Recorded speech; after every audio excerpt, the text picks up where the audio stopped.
सारे दुखों का आत्यंतिक नाश हो जाए और परमानंद की प्राप्ति हो जाए, यह भगवान के चरणों के बिना नहीं होती। जब तक भगवान के चरणों पर अटल विश्वास नहीं होगा तब तक ये कुछ नहीं होगा। कर्म फल स्वर्ग आदि की प्राप्ति हो सकती है।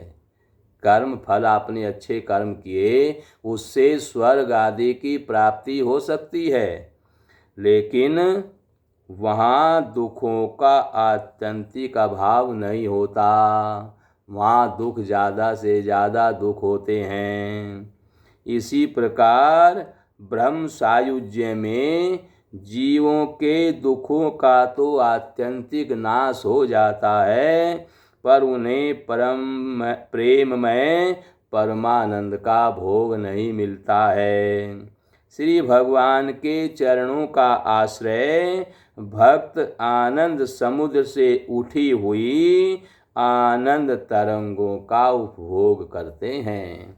भगवान के चरणों में जो आनंद है, भगवान पर जो अटल विश्वास है, उसके बिना सुख नहीं मिल सकता। जैसे पांडव जब वनवास में थे, उन्हें भगवान के ऊपर अटल विश्वास था, तो वहाँ पर पत्नी एक है, पति 5 है, तो किस प्रकार से रहना है, ये सब उनको सुख शांति किस प्रकार से मिले, तो भगवान के चरणों के आश्रित रहने से उन्होंने नियम बनाया कि पत्नी के साथ एक रहेगा। जिस समय जो रहेगा उस समय दूसरा वहाँ कोई नहीं जाएगा। दूसरा कोई वहाँ जाएगा तो उसको भाइयों से 1 साल अलग रहना पड़ेगा। ये नियम बना करके पांडव वनवास में रहे। बिना नियम के, बिना प्रभु के आश्रित हुए बिना कुछ भी प्राप्त नहीं होता। इस प्रकार नियम बना करके रहे। एक दिन द्रौपदी के पास में अर्जुन थे और बाहर भीमसेन बैठे हुए थे। एक ब्राह्मण की गायें एक राक्षस हरण करके ले जा रहा था। ब्राह्मण रोता हुआ विभीषण के पास में भीमसेन के पास में आया।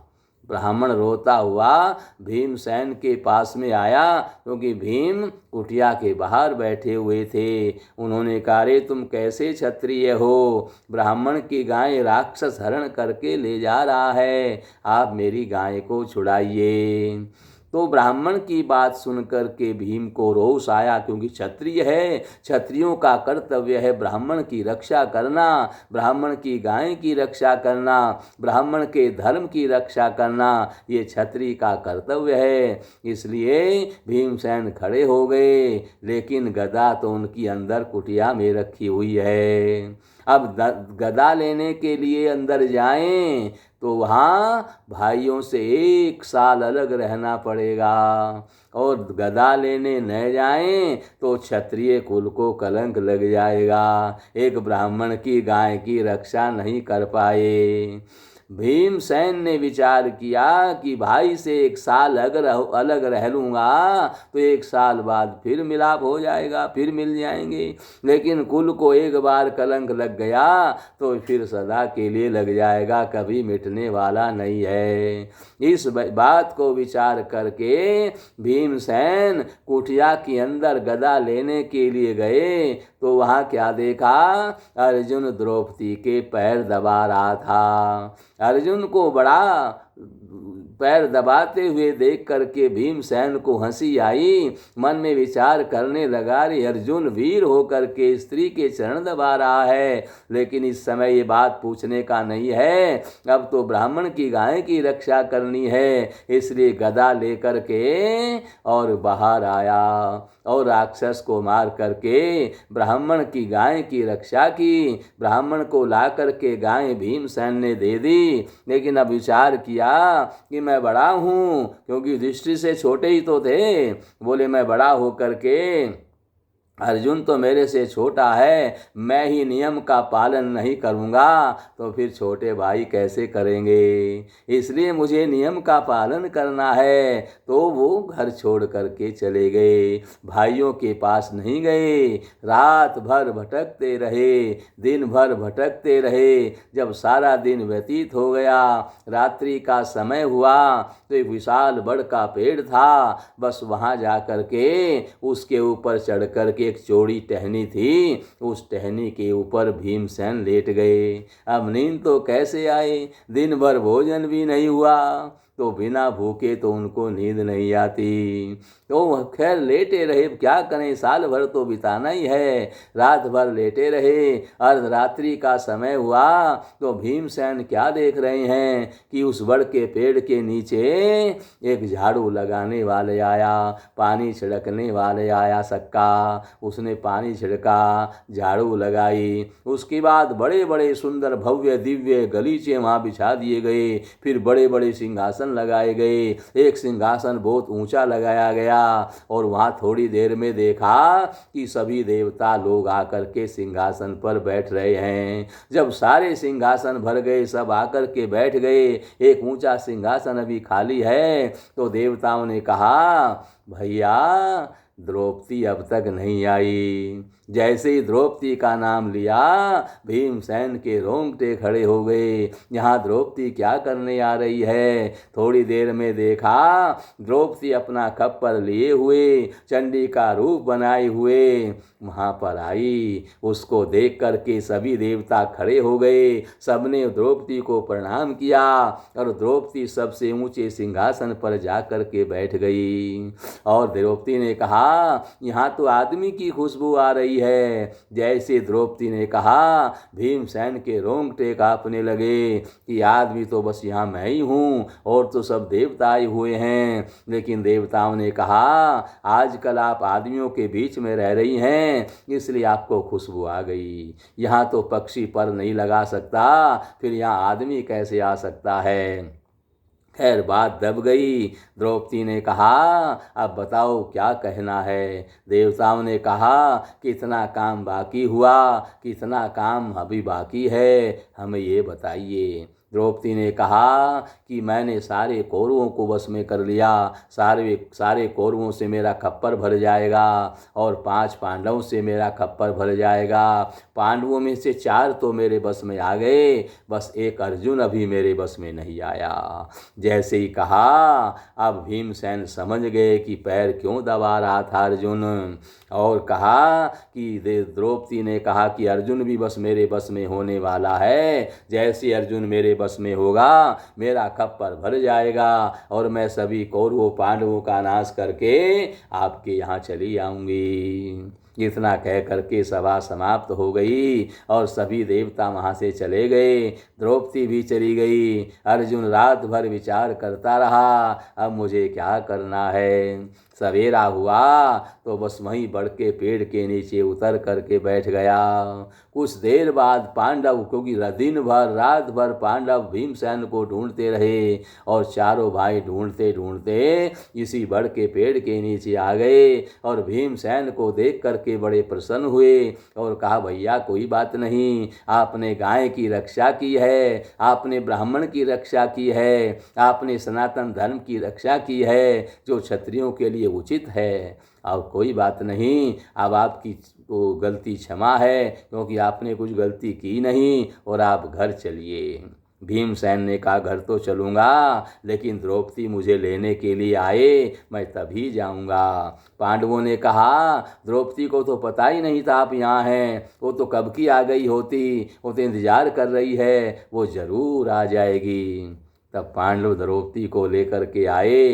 भीमसेन के पास में द्रौपदी आई। द्रौपदी ने कहा महाराज चलो घर, कोई बात नहीं, आपकी बात सब क्षमा है, आपने कोई अपराध भी नहीं किया, इसलिए आप घर चलिए, भाइयों के साथ में रहिए।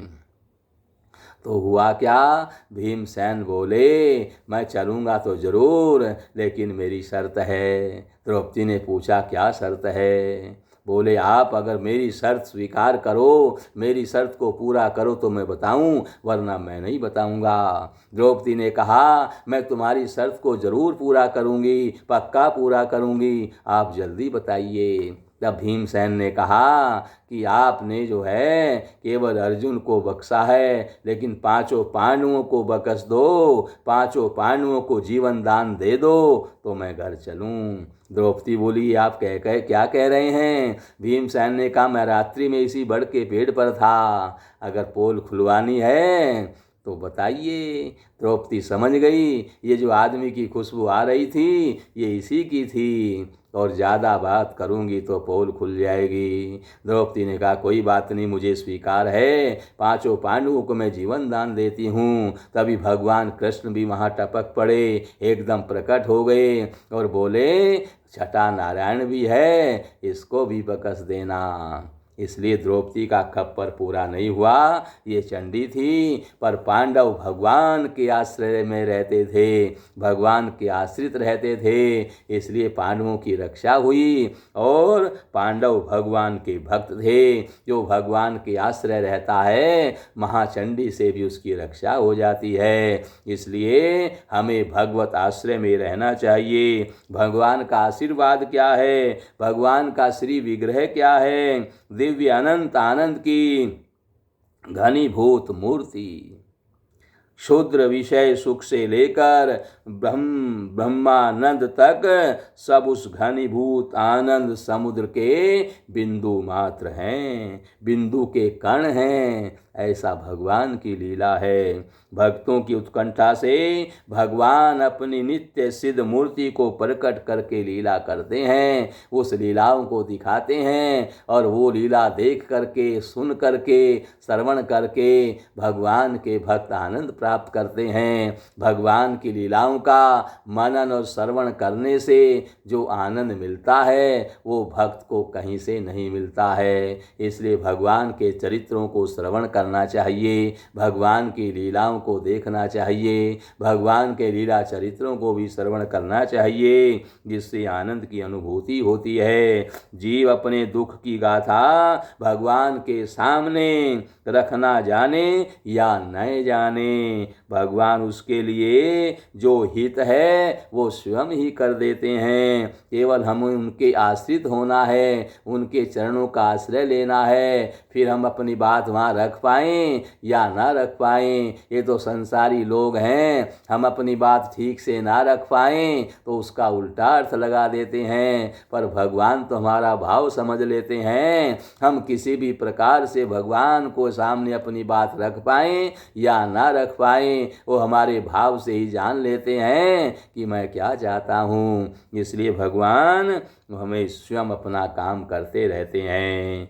पर जब किसी पर दुख पड़ता है तब वह भगवान के अंतर्यामी स्वरूप को जानते हुए भी चिल्ला उठता है, भगवान मेरी रक्षा करो। बस यहीं पर भूल हो जाती है, क्योंकि भगवान तो अपने आप सब जानते हैं। जब हम उनके चरणों के आश्रित हैं तो सब कुछ जानते हैं। भगवान जगत में आते हैं रसास्वादन के लिए, अपने दिव्य आनंद रस का स्वयं पान करने के लिए, अपने सखाओं के द्वारा सख्य रस का पान करने के लिए, अपने प्रेमियों द्वारा मधुर रस का, और अपने माता पिता आदि के द्वारा वात्सल्य रस का, इन रसों का भगवान स्वयं आस्वादन करते हैं, और अपने माता पिता और सखा और अपने भक्तों आदि को सुख देते हैं। भगवान बस यही लीला करने के लिए आते हैं। भगवान अकेले हैं, जब उनका मन नहीं लगता तो पृथ्वी पर लीला करने आते हैं, अपने भक्तों को आनंद देते हैं, अपने माता पिता को आनंद देते हैं, अपने सखाओं को आनंद देते हैं। इस प्रकार आनंद रस लेते हैं और अपने भक्तों को देते हैं। इसी के लिए भगवान पृथ्वी पर आते हैं। भगवान का जन्म अलौकिक है और वात्सल्य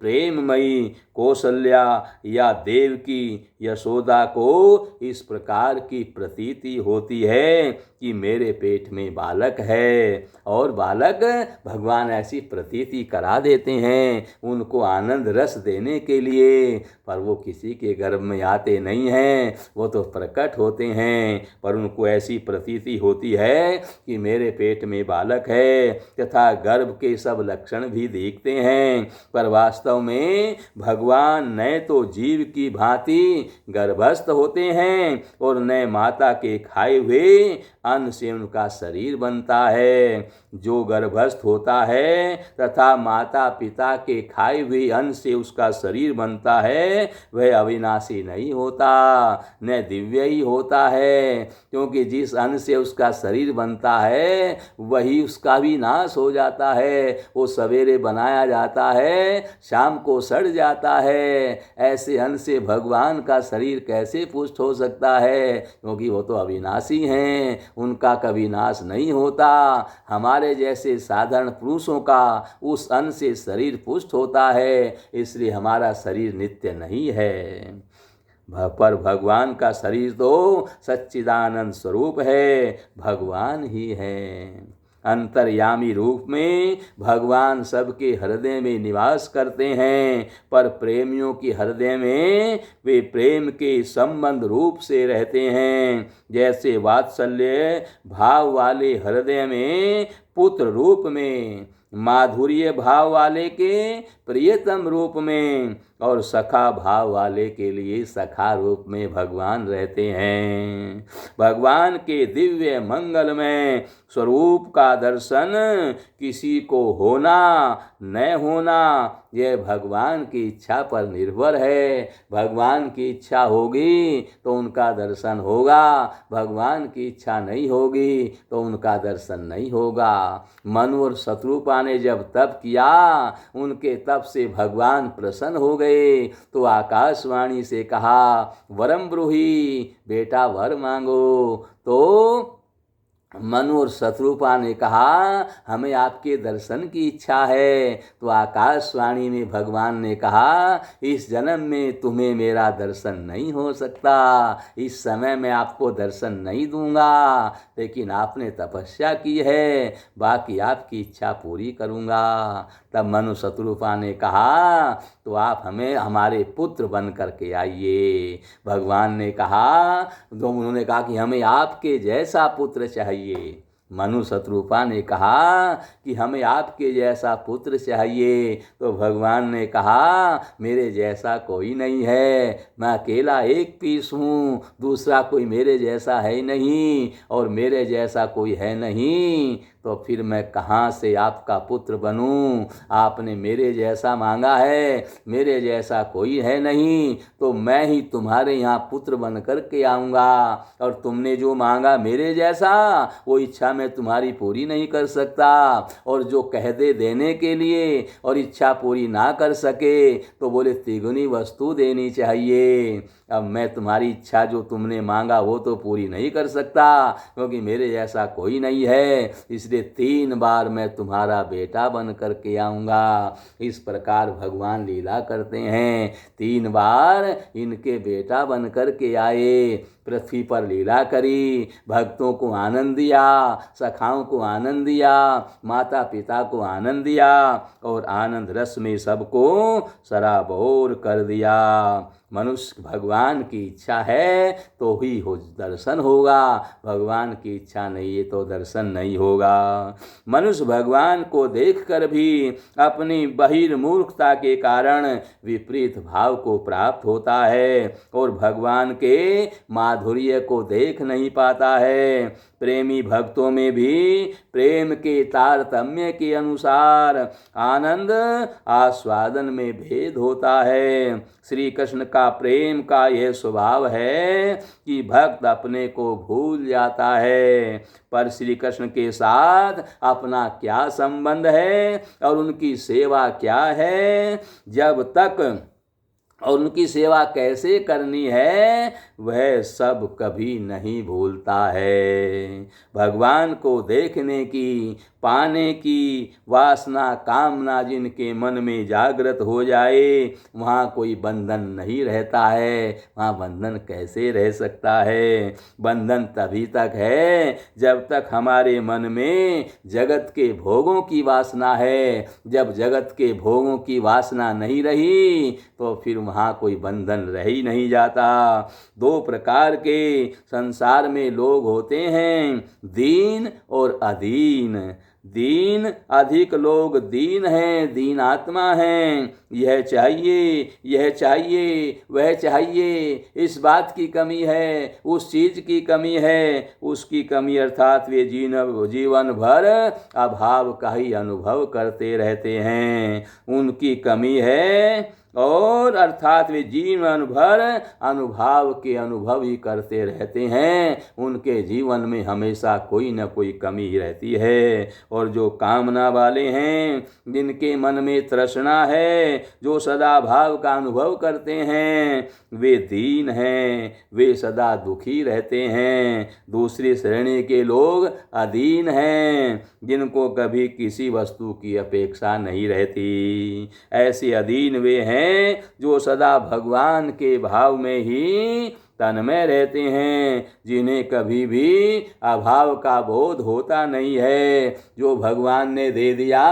उसी में मस्त रहते हैं। भगवान की मर्जी में अपनी मर्जी को मिला देते हैं। भगवान की जो हुआ है भगवान की मर्जी से हुआ है। जब भगवान की ऐसी मर्जी है तो मेरी भी ऐसी मर्जी है। भगवान की मर्जी में अपनी मर्जी को मिला करके आनंद रस में डूबे रहते हैं। वो कभी किसी चीज की इच्छा नहीं करते हैं। जो मिल गया उसी में प्रसन्न रहते हैं। ये मिला, ये नहीं मिला, ऐसा उनका विचार कभी नहीं होता है। हर हाल में मस्त रहते हैं और जो उनके साथ रहते हैं वो भी मस्त रहते हैं। उनको देख देख करके वो भी आनंद विभोर हो जाते हैं। इस प्रकार जो भगवान के चरणाश्रित रहते हैं, जो भगवान के चरणों का आश्रय लेकर के रहते हैं, वो जो कभी दुखी नहीं रहते। भगवान की मर्जी में अपनी मर्जी को मिला करके रहते हैं। जो मिल गया उसी में संतोष उनको रहता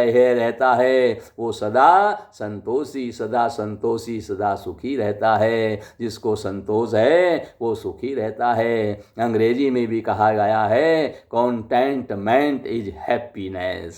संतोष ही परम सुख है। गोधन, गज धन, बाज धन और रतन धन खान, ये सब धन जब ही अच्छे लगते हैं जब संतोष रूपी धन हमारे पास में आ जाए। संतोष रूपी धन के बिना ये सब धन व्यर्थ हैं। तीनों लोकों का धन भी हमें मिल जाए और संतोष नहीं है तो वो भी व्यर्थ है। और हमारे पास कुछ भी नहीं है, फूटी कोड़ी नहीं है, संसार की कोई सुविधा नहीं है, कोई सुख हमारे पास नहीं है, लेकिन हमें फिर भी किसी चीज की इच्छा नहीं है। भगवान की मर्जी में रहते हैं, इसलिए वही सदा सुखी रहता है और उसको कभी किसी प्रकार का कोई कष्ट नहीं होता है, पीड़ा नहीं होती है। हर हाल में मस्त रह करके भगवान के चरणाश्रित रहता है। नारायण नारायण नारायण।